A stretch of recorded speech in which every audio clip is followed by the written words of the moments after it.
What's going on, YouTubers? Been a while. But look, we just got through with Hurricane Dorian over here on the East Coast. She didn't do too much damage. I guess we be thankful for that. But back to the 6.5. It's a couple things I want to address with the 6.5 and some of Leroy products, Leroy diesel.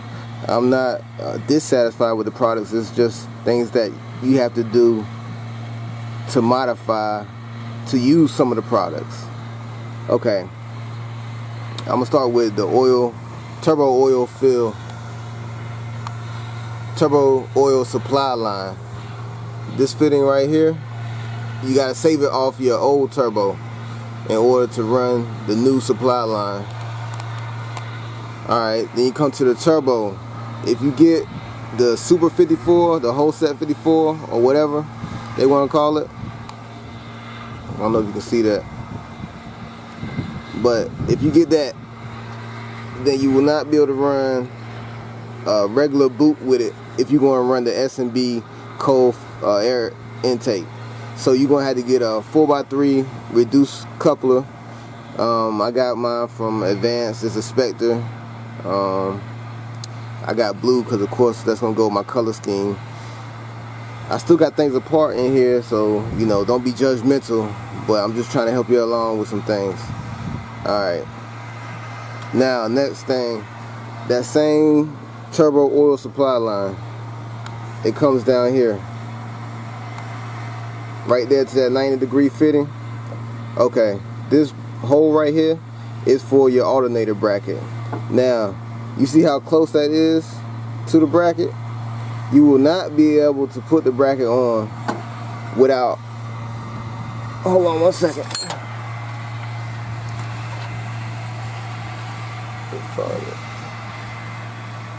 Give me a second. Without shaving some of the bracket off. I had to shave some of the bracket off in order for it to fit beside it, but it doesn't reduce the structural integrity of the piece, because if you look at it, this right here is connected to the fat piece. This is just there. You know what I mean? I'm not saying it doesn't serve a function, but the function of it is minimal. So to shave that little bit off, to get it to sit beside, you know, if you wanted to fill there, that's what you're going to have to do for some of you. I talked to Leroy directly. He said he hadn't ran across that issue before.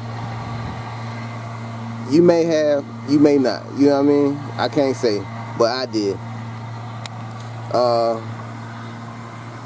This piece right here that goes into the thermostat housing for the coolant, heater hose coolant supply line right here.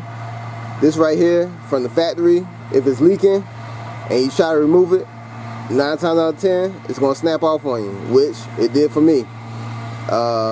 They sell a part because it happens all the time. The part number is, give me a second.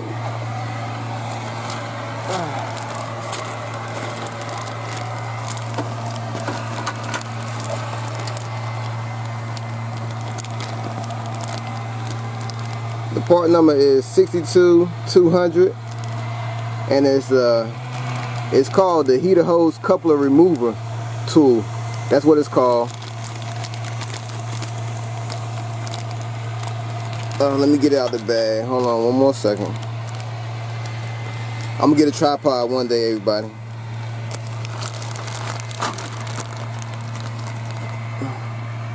And this is what it looks like.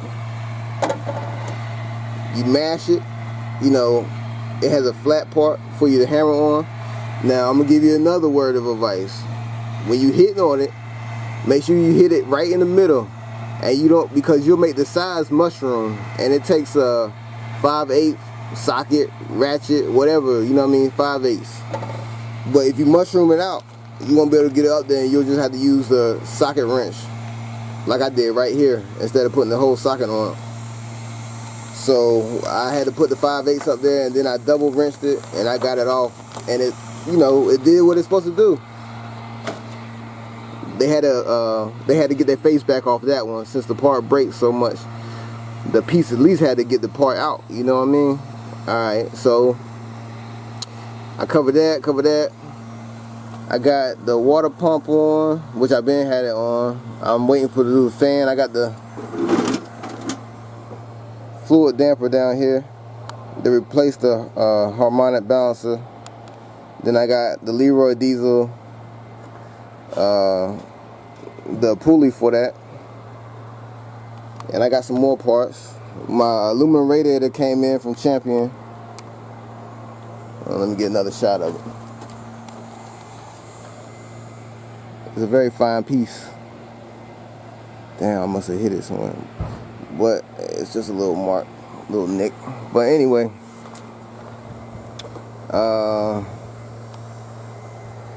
something else I wanted to address.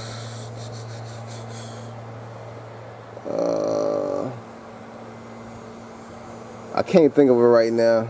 But oh yeah, I got it. Boom. This piece right here. This is for your Feed the Beast upgrade. It's the little piece that goes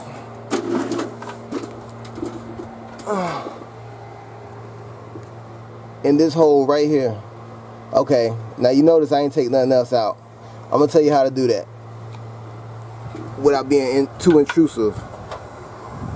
Put the wrench up like this, vertical around the nut, and then on this end you wrench that end with another wrench. Boom. It'll pop it loose. Get it loose enough, spin it out with a wrench, with your hand, whatever, you know. But the holes under here, I went to 3 machine shops. They told me they couldn't do it because it was hardened metal, blah blah blah, this, that, and the third.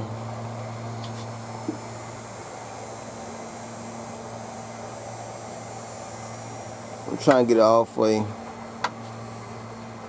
so you can see. Okay, 4 holes.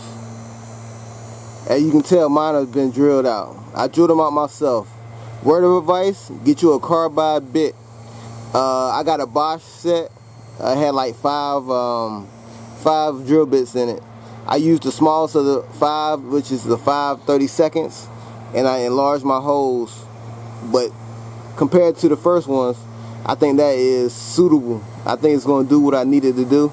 I'm about to put it back in there, put this little fitting on it, put my hose already got ran from the back up there, and I'm going to keep it moving.